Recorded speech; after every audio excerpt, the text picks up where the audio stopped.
Olá! Hoje o programa vai receber uma psicóloga que vai esclarecer sobre dependência química, um assunto que é mais comum do que a gente imagina e merece esclarecimentos. É verdade, Elke. E para finalizar o programa, sempre uma mensagem de Deus para a sua vida. Não saia daí, o programa já está começando.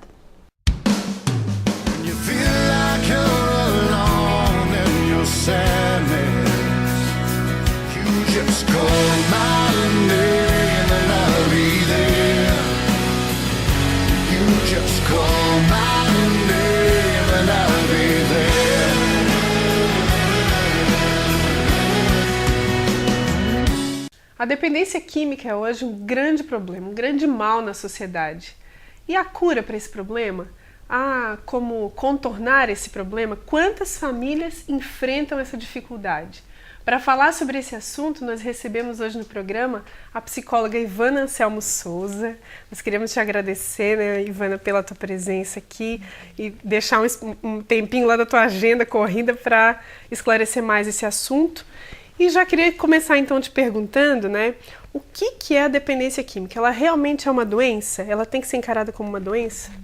Então, a dependência química é sim uma doença, né, uma doença mental, e é reconhecida pela Organização Mundial da Saúde, né, como uma doença.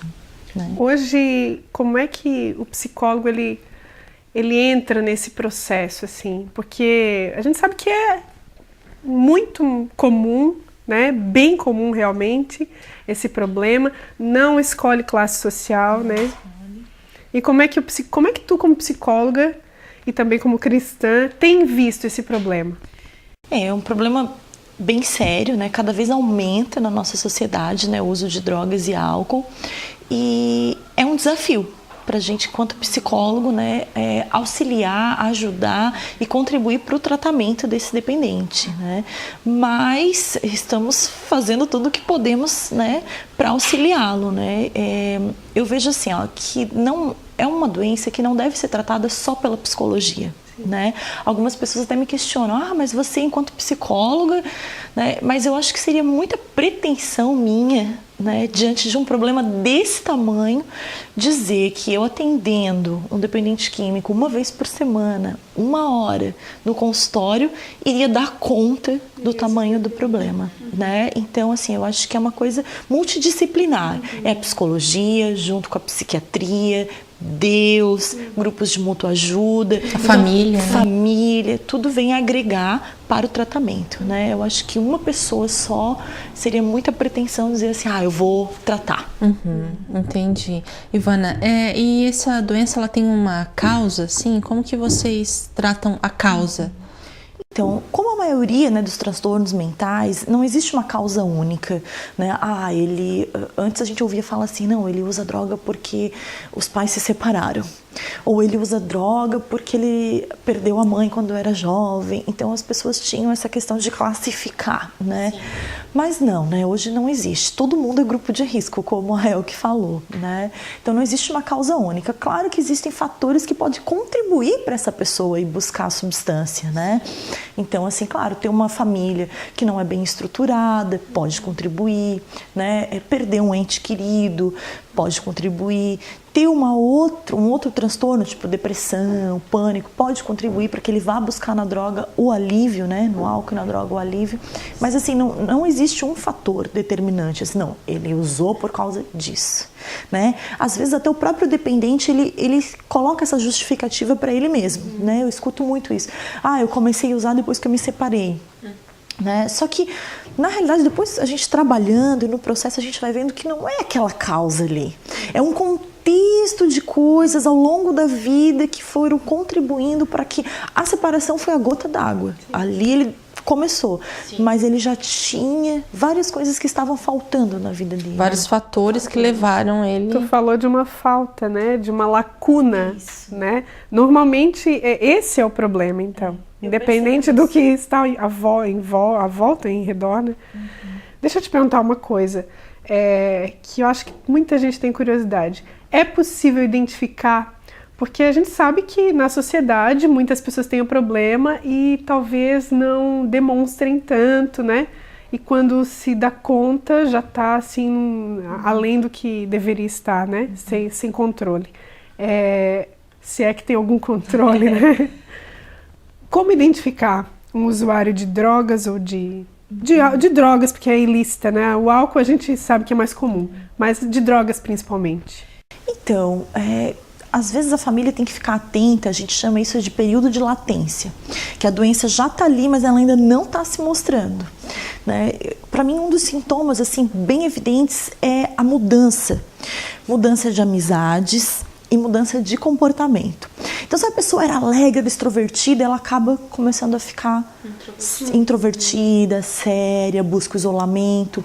Ou se ela era introvertida, ela tem surtos de alegria, né? O isolamento, né? A gente costuma dizer que o isolamento para o dependente é o núcleo da doença. Então ele começa a se isolar. Por mais que ele goste de sair com os amigos e tal, mas quando ele está em casa, ele busca o ambiente dele. Geralmente se tranca no quarto, ele busca esse isolamento. Outro sintoma é a irritabilidade. Começa a ficar com raiva por coisas pequenas, né? Estourar, ter explosões, né? Tipo, fica com raiva da história. Então esse é um outro sintoma, assim. São pontos assim que podem ser. Agora, não quer dizer que uma pessoa que tenha esses... Nem todo mundo que tem esses sintomas é um dependente. Isso é independente de idade? Do adolescente para a pessoa mais velha? Independente. Eu acho que uma coisa que tem que ficar ligado é isso, é a mudança muito rápida de comportamento. Porque mesmo que não for a dependência química, pode ser uma depressão, né? Pode ser algum outro transtorno que está acontecendo com a pessoa. Ivana, me diz uma coisa, como que a família, identificando algum desses sintomas, vou te dar um exemplo de uma mãe que está meio desconfiada, como que ela pode abordar, de repente, o seu filho, a sua filha? Qual a melhor maneira, assim, que você acha dessa primeira abordagem, para ver o que está acontecendo? Bem, se ela já é uma mãe próxima, né, ela pode abordar já diretamente no assunto. Eu estou percebendo seu comportamento, está acontecendo alguma coisa com você, né? Nunca chegar assim, eu acho que você está usando droga.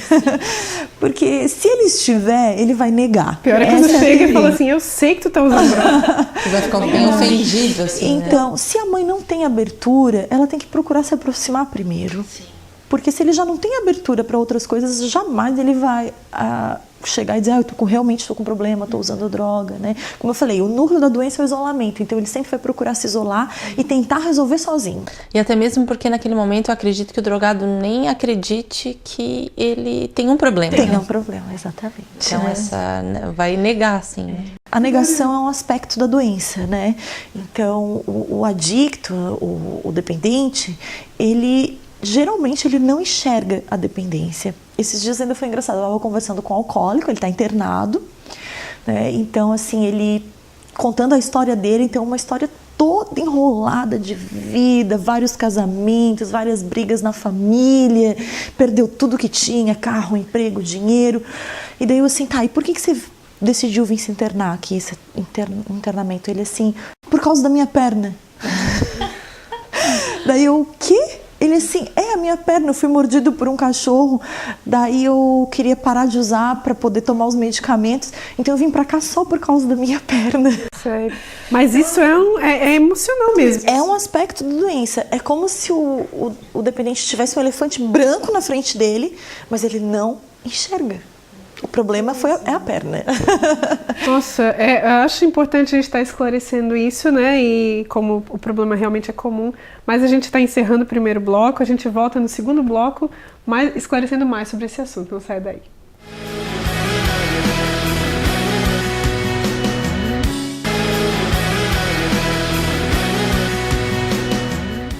Bom, no segundo bloco do programa, nós estamos falando, né, o assunto de hoje é dependência química e como lidar com essa situação que é tão comum na sociedade. Nós recebemos então a Ivana, né? Ivana, eu queria te fazer uma pergunta assim que talvez esclareça para o público o perfil do usuário de droga. A gente falou sobre o isolamento, sobre a negação, mas tem características que são comuns a quem usa a droga, né? E até o álcool também, que é uma droga lícita, né? Então, o dependente, né, ele vai buscar uma substância para procurar fugir da realidade, né? São pessoas que não aceitam a realidade ou a vida como ela é. Então, a substância vem como um alívio, né? É a busca de um prazer imediato. Então eu quero, eu tô me sentindo triste agora, eu tô me sentindo com raiva, eu tô tendo algum sentimento ruim, angustiado. Então eu vou ali, uso a substância e aquilo ali me traz prazer imediato. Né? Então assim, a gente já ouviu muito as pessoas falar, né? Mas é bom usar. Realmente, usar é bom.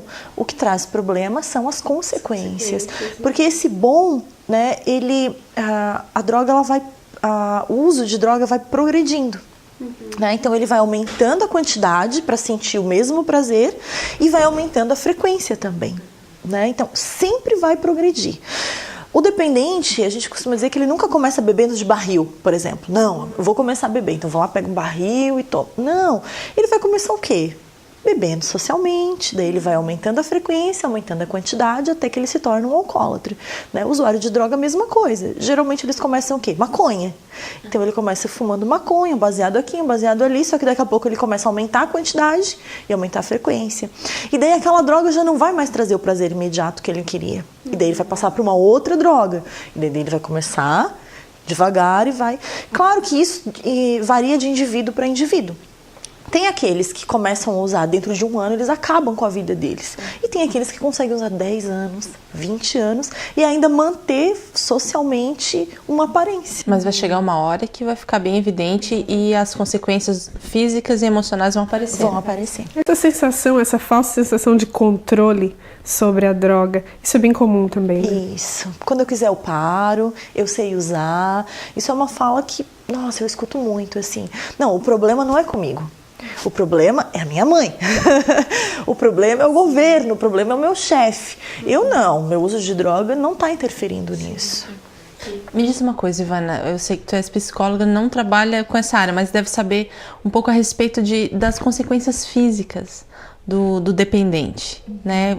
A questão ali física do corpo, o que a droga faz no corpo?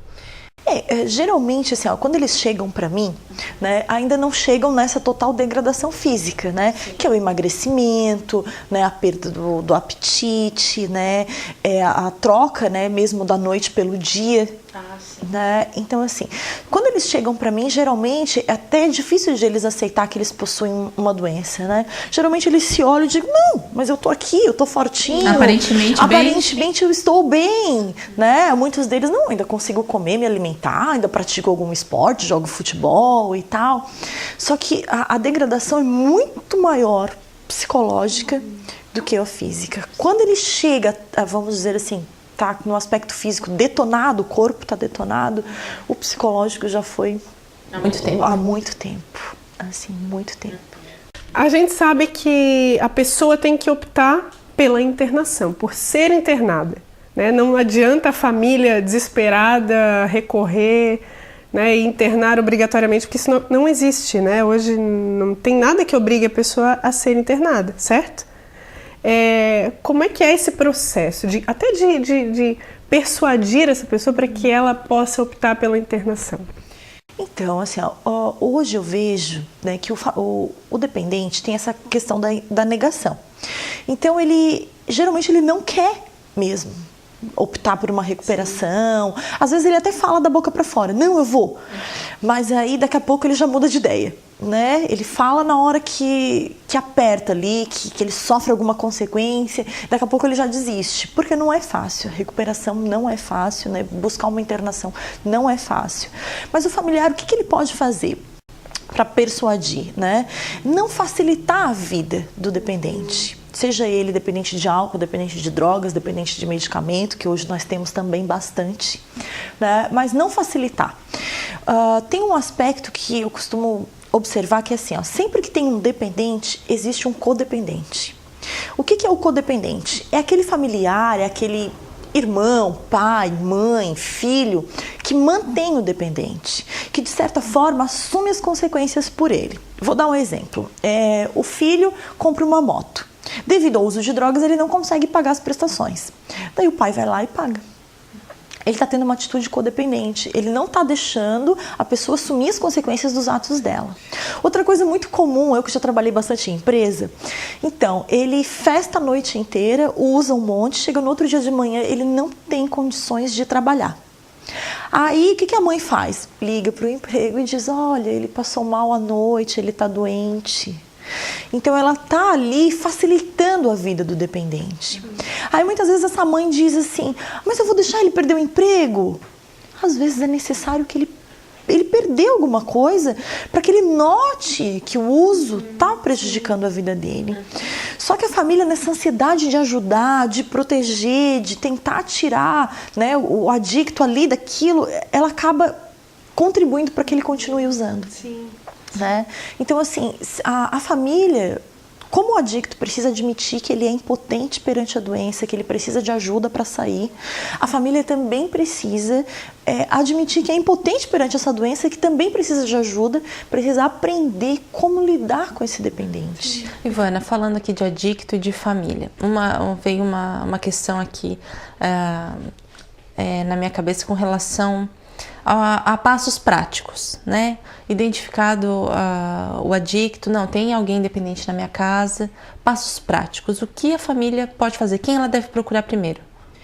Olha, eu acredito que ela pode procurar um psicólogo que entenda para explicar para ela sobre a doença, né? Hoje existe na nossa sociedade grupos de mútua ajuda, né? Alcoólicos Anônimos, Narcóticos Anônimos, grupos de amor exigente, né? Que existe essa filosofia que foi criada exatamente para isso, para familiares de dependente. O amor exigente vem e nos diz assim, eu amo, mas eu exijo que tu mude. Eu amo, mas eu não te aceito desse estado que você está. Né? E isso às vezes falta essa postura um pouco mais firme para a família. Não é uma atitude extremista. Eu vou botar para fora de casa, vou abandonar. Não é isso. Mas é ter esse equilíbrio entre razão e emoção. E geralmente a família age 100% na emoção. E acaba não contribuindo, assim. Então a família precisa também buscar, ou propriamente na internet, busca, vai lá, pesquisa sobre amor exigente, sobre a doença da adicção, sobre a dependência química, né? Porque ela também tem que mudar. Tem que se ajudar, né? O importante é não fechar os olhos para o que está acontecendo. Então, esse é um ponto importante, né? Depois, eu não sei se tu continua nessa resposta, mas eu queria depois até continuar com esse assunto falando da família. Tá? Eu não sei se já concluiu os passos, né, que a Denise pediu. Não, é isso, é buscar ajuda, né, e mudar também. Porque o que eu noto, né, hoje existe sim a internação involuntária, que eles chamam, que é a internação à força, né, mas a gente sabe que um dependente que não queira parar, ele não vai parar. Ele pode ser surrado, internado, pode-se fazer tudo por ele. Se ele não tomar a decisão, ele por ele mesmo, ele não vai parar. A internação involuntária, às vezes, ela é uma opção. Por quê? Principalmente usuários de álcool e de crack, eles têm uma dificuldade de decidir por si mesmo. Eles chegam a um ponto que eles não têm mais a capacidade mental de tomar uma decisão. Já estão num estágio muito avançado, né? Exatamente. E aí a família realmente assim vai olhar e ver ali, meu ente querido morrendo e eu vou deixar, não vou fazer nada. Daí utiliza dessa opção que é a internação involuntária. São casos extremos, né, Ivana? Casos extremos. Bom, a gente só vai dar uma paradinha, nós vamos para o intervalo e já voltamos continuando com esse assunto sobre dependência química.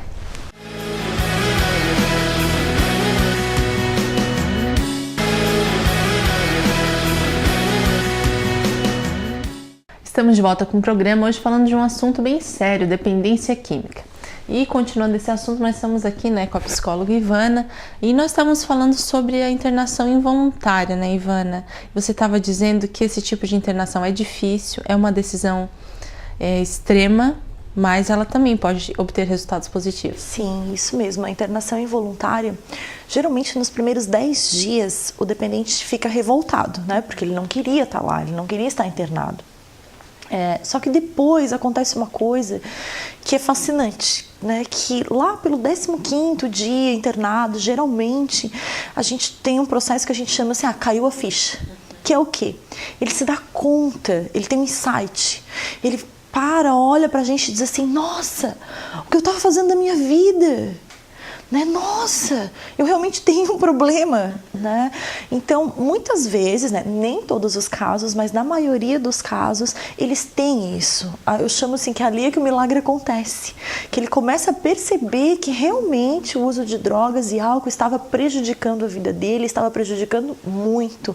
E ali ele começa a se interessar.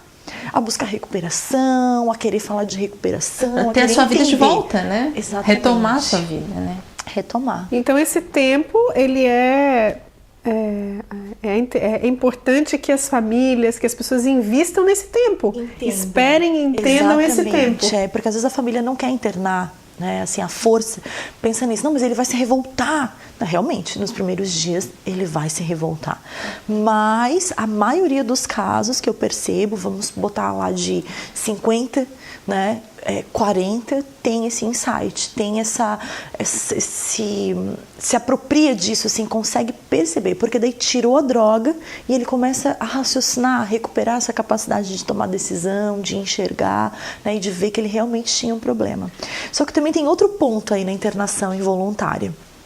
Muitas vezes a família coloca ele lá e daí tem um programa, né? A maioria das clínicas ou comunidades terapêuticas 3 meses, 6 meses, 9 meses, enfim. Aí ele vai ficar lá para fazer esse programa de recuperação. Só que aquilo ali não é o final.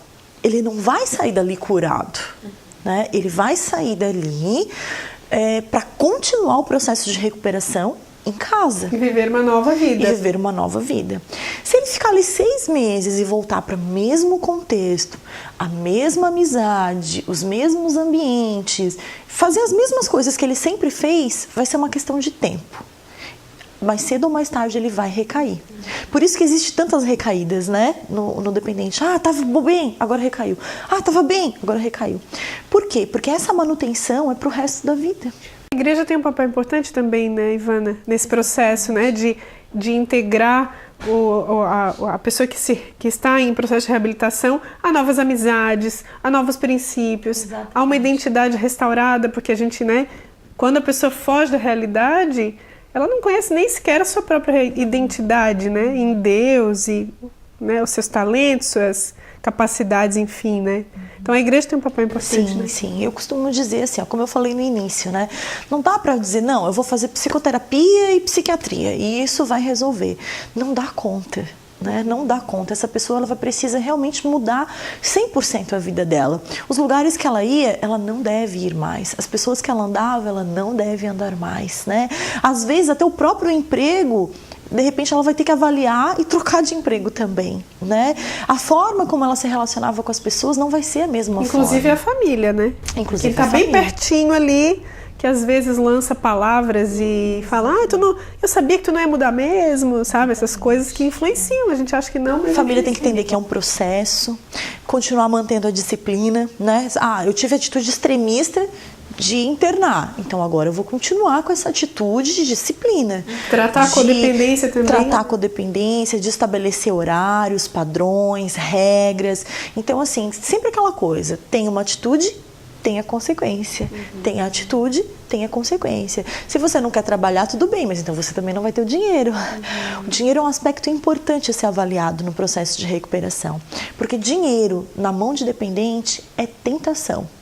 Então a família tem que observar muito isso, né? Essa questão financeira, assim. E muitas vezes a família está tão alegre porque ele está limpo, ele está bem, e aí começa a encher ele, né, de presentes, de coisas. A família tem que aceitar também que ela tem esse papel importante, né? Importante no processo.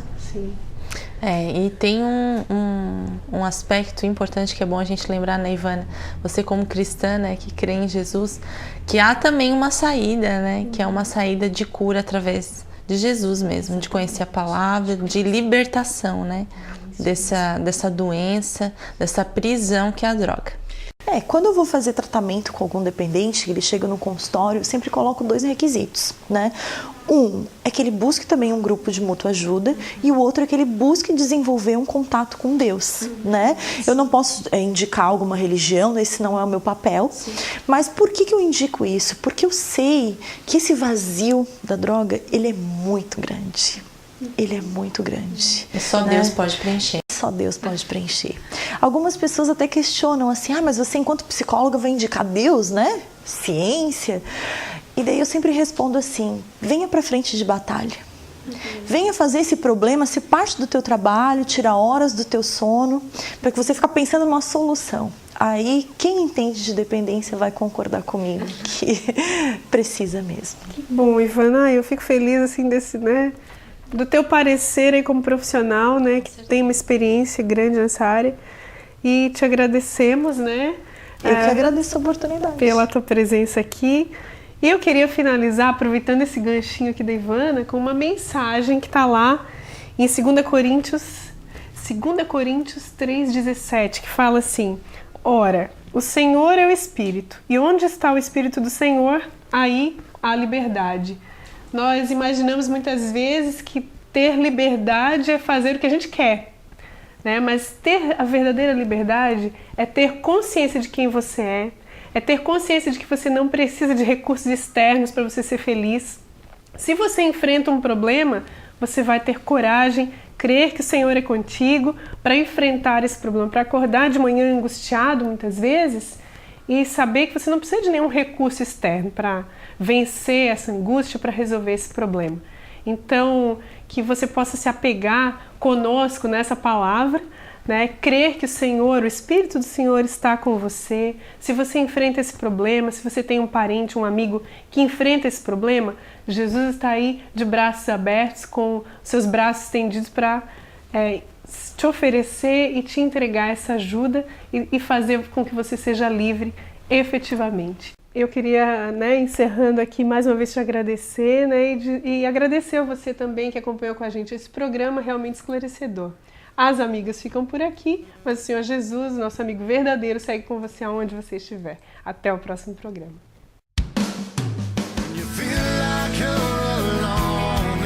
Sadness, you just call my